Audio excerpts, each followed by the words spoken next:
Hello guys, Absolute Duelist here, coming at you with another One Piece video, and in today's One Piece video I have for you round 2 from my locals. And I was forced to go first playing Sakazuki, but we're up against SABO today, which is actually a very interesting deck because the leader doesn't get played much. Its basic ability is, if a character with 5k or more power would be KO'd, you get to go ahead and reduce its power by 1k and protect it, which is actually kind of interesting to see. So we're going to see how this game goes out, because Sakazuki is not actually...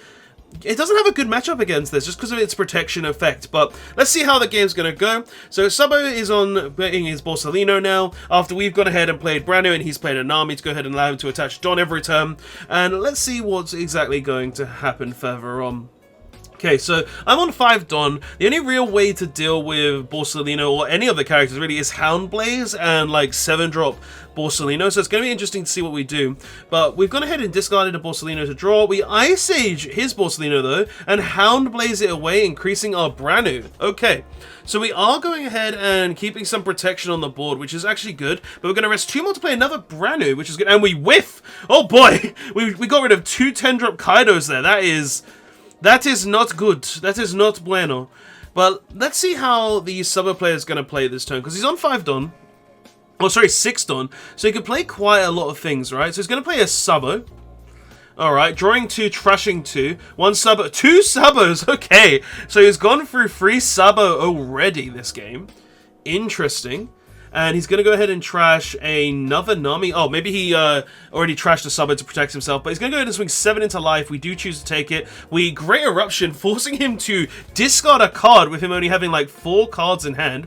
And he trashes another SABO. So he had all 4 SABOs. Damn.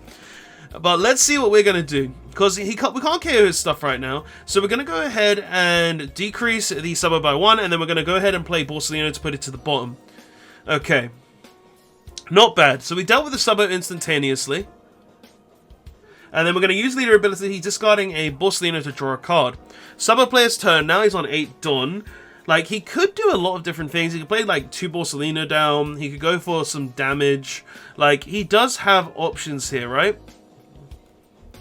So what would he do here? So he's going to go ahead and rest 5, play a Rush Luffy. Okay, and we go ahead and counter with Tashigi. Then he's going to swing another 6, which we do have to take from the looks of it. And then plays a Bartolomeo for a blocker. That's not bad at all. Okay, so we have to kind of deal with his board now, because we are quite behind with him being on 3 life. And he just showed his hand there a bit. But we're on 1 life, he's on 3. We kind of need to deal with the board, right? So we swing into life and decrease the Bartolomeo.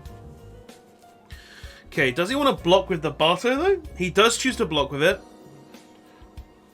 And then we go ahead and swing 8 into the Luffy, but the SABO will protect that. So the SABO protecting it puts it out to 5k power now. Alright. Now, what's going to happen next? Because we do have 9 Don to play around with, right? We could try and put some Don onto a Branu. We could try and remove it via, like, some other way. Like, we've got options. So, we're going to rest 1. Go ahead and use Houndblaze. Get rid of the Nami. That's very good, because the Nami is very strong in this deck. Okay. What next? And then we're going to go ahead and swing 7 into the Luffy. So, the Luffy will most likely die. Looks like he's contemplating on trying to protect it, but he does let it die. Okay. And then we go ahead and swing 5 into life. He takes this.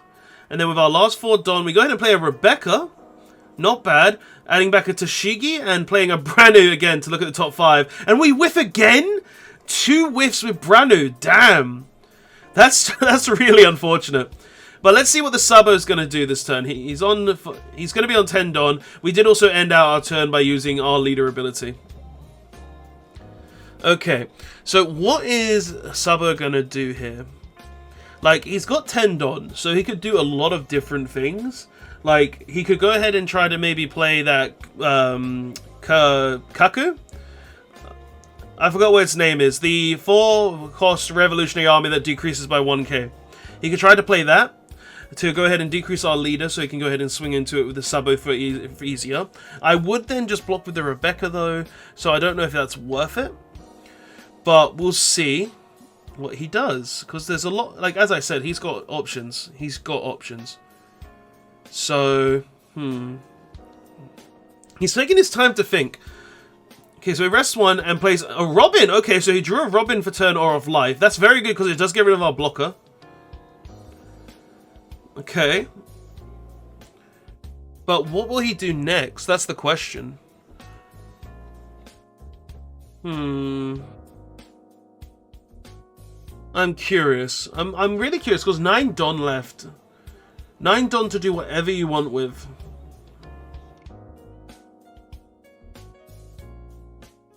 He also kind of needs to set up blockers, I think. Because, like, he needs to put down at least one blocker this turn. So he's going to swing 7 into a Branu. Okay. Plays a Hina. That's very good. And then passes turn with 2 Don left active. Okay.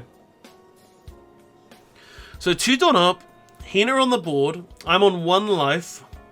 If I don't put down a blocker this turn, I could potentially just lose. But we could also win this game, potentially, as well.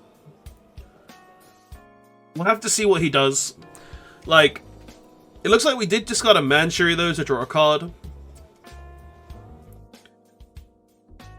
What are we going to do, though? Looks like we're swinging 8 into life.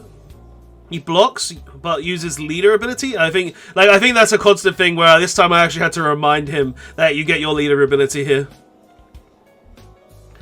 Okay. So he's got the 5k Hina, stops a Branu from swinging, which is pretty good. So we swing 5, decreasing the Hina by 1. Okay. And he does counter with the Karasu. That's it, Karasu. Got what its name was, now I got it. So counters with the Karasu. We go ahead and Great Eruption the Hina. Go ahead and play Lucci now, which will remove both the Robin and the Hina. That's very good. And then we could probably just invest the rest of our Don. No, we play a SABO though. Okay. So we're going for a setup turn instead. So we can potentially just kill him next turn. And then we use leader ability, discarding Borsellino. No, we probably used it on the SABO because we had to discard that.